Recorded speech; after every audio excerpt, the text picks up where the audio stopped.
The premise of the movie is set in 2067, when the world has been destroyed beyond rehabilitation because of climate change. All plant life has been extinct.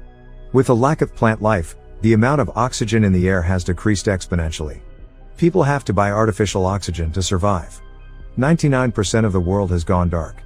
People suffocate to death.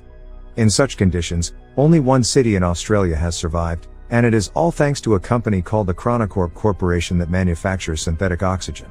However, artificial oxygen causes a fatal disease called the sickness over time. Humankind has mere years before it goes fully extinct. Ethan White is a resident of the Australian city. He and his friend, Jude, work as mechanics in the Chronocorp Corporation. The corporation is also working day and night to find a cure for the sickness and a way to save the world. Ethan's wife, Xanthi, also has the sickness. Ethan works hard day and night to earn and buy her better oxygen. One day, as Ethan and Jude work in the tunnel, the Chronocorp CTO of Particle Research, Regina Jackson, summons them to her office. There, she introduces herself to the two, and tells them that humanity is going to die in a few years if the conditions do not change. She then reveals that Ethan is the only one who can help everyone and save humanity. Ethan is confused and doesn't believe her. But Regina insists he visit their lab. The lab has huge machinery. The lab doctor named Billy Mitchell introduces himself to Ethan, and looks at Ethan's wrist device for a second. They then explain to him that Ethan's father, Dr. Richard White, started this project 20 years ago. The machine that stands in front of them is a time machine called the Chronicle.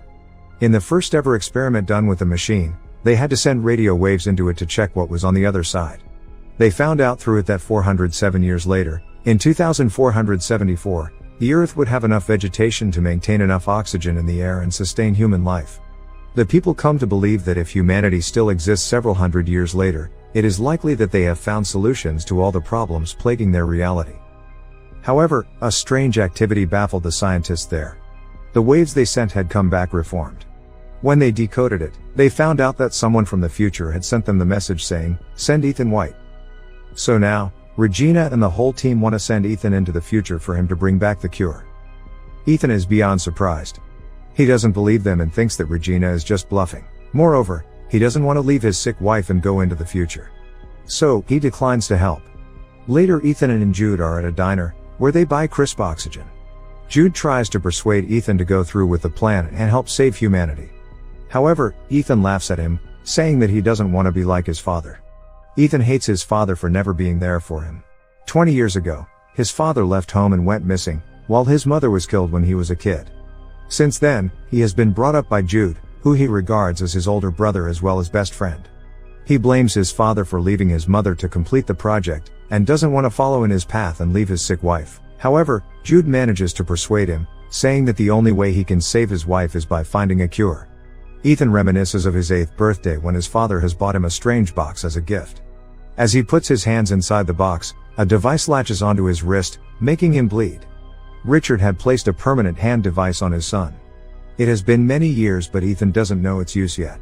Later at home, Ethan tells Xanthi everything that happened during the day, and she too insists him to go. The following morning, Ethan scribes, "I will find my way back to you on a metal flower," and leaves it beside Xanthi.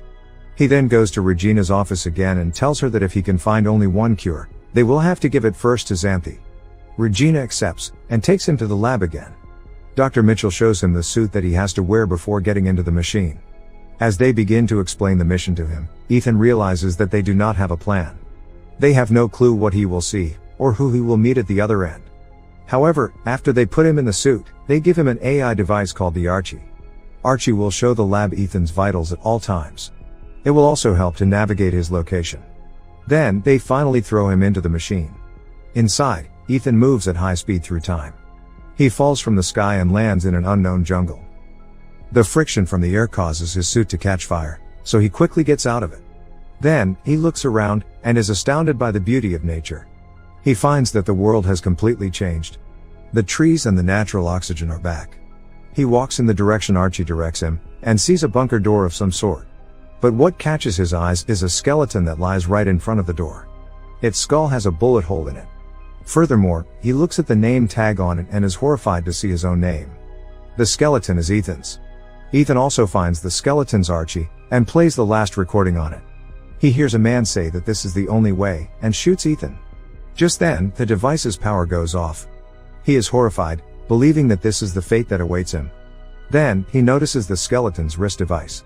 It is identical to Ethan's, except the light glows green in the skeleton's device, but Ethan's has been red his whole life. That night, he lights a fire and eats wild berries. It turns out that the berries were poisonous. Ethan vomits and starts to go unconscious. Ethan wakes up after a while, and is surprised to see Jude in front of him. As it turns out, the lab saw Ethan's vitals dropping and assumed he was having a reaction to poison. So, they quickly sent Jude to the future, with the cure to save him. Sometime later, Ethan and Jude find that his skeleton remains there, which means his fate hasn't changed. They then use Archie to find another door. Some device scans Ethan's eye and grants them access. When they go in, a monitor welcomes him. It asks him for a DNA sample. When he accepts it, his wrist device begins to work, making him bleed. After the blood test, it goes green. The lights to the room turn on and they realize that they are in Chronocorp's lab, 407 years later. The time machine is in front of them too.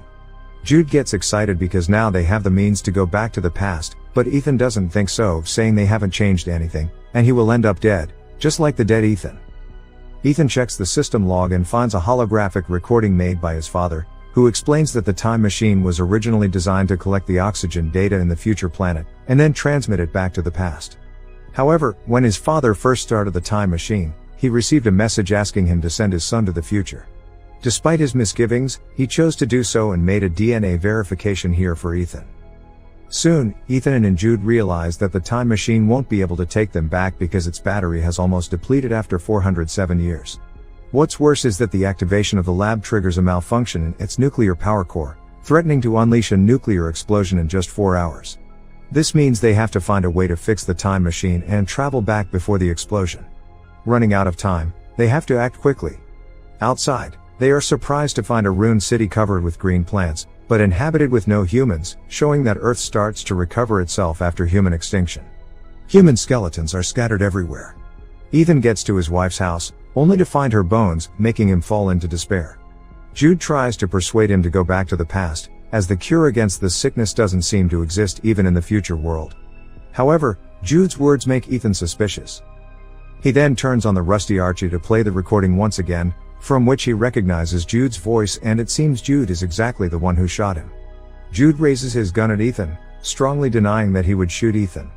Ethan finally decides to complete the mission first, so with joint efforts, they manage to repair the power core and then return to the lab.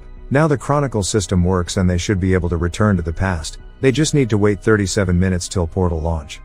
Once the countdown reaches 0, the portal will tether to 2067 for approximately 30 seconds. However, Ethan still finds his body remains behind a door at the same location, which implies that they haven't made any changes to the future. In order to figure out the truth, Ethan pulls out the battery of his current Archie and puts it onto the rusty one. In that way, he gets access to another video, in which Ethan is assured that his future self will be killed by Jude. Jude then confesses that there is no hope of changing the future and he is trying to protect Ethan. Finding it hard to believe, Ethan locks his brother up in a room, then plays back his father's holographic log from the day he died. He soon discovers a conversation between the Chronocorp's CTO, Regina Jackson, and his father. It's shown that Ethan's father wanted to use the time machine to save all mankind by finding the cure, but the CTO only intended to use the machine to flee from the dying time with some chosen few. However, whichever plan they choose, someone must travel into the future and turn on the time machine. To safely send living matter through time, it requires an operational link from both sides. In order to stop the CTO with her plan, his father locks the time machine and sets Ethan's DNA as the verification key. In anger at what Ethan's father just did, the CTO killed him immediately. She then orders Jude to kill Ethan's mother and be a guardian to him, so one day they can use Ethan's wristband to get access to the future. Ethan is beyond surprised. The man he thought of as his brother, turned out to be the one who killed his mother and is about to kill him too. He also realizes that he has misunderstood his father, who didn't deliberately abandon the family. Knowing that Regina wants to bring a chosen few into the future, Ethan tries to shut the time machine down, but Jude rushes to stop Ethan and reveals that he's tasked here by the CTO to ensure that Ethan is sent in time to repair the power failure. Once Ethan activates the time machine, he should kill Ethan. However, Jude has formed close emotional relations with Ethan over the years. Seeing his brother-like friend in that state because of him, he is guilt-ridden. So, instead of shooting Ethan, he shoots himself dead. In rage and regret, Ethan is determined to fulfill his father's dying wish, which is to find the cure and save the dying humans. He looks into the monitor, and finds the very first message written by his father. He deduces that the message sent Ethan White was sent by himself. Hence, he codes in the message again and sends it into the past, along with many other things. Meanwhile, in the laboratory of the year 2067, the CTO with a group of privileged chosen people are waiting anxiously for the time machine to be activated. To their shock, however, the time machine sends back hundreds of extinct plants along with a copy of the recorded murder of Ethan's father. Soon after, the time machine is destroyed by Ethan, resulting in the collapse of the CTO's plan. In the end, the CTO is arrested due to the murder. The plants sent back to 2067 are cultivated to revitalize the planet. Ethan's wife also receives a flower sent from him and understands his choice. While Ethan has to stay in the future world alone, he buries Jude and forgives him.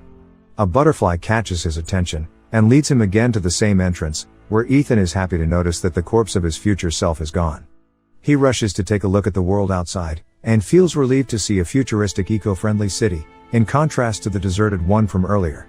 His decision had changed the future of mankind. Subscribe for more videos like this, turn on notifications, and leave a like to help the channel out. Thank you for watching.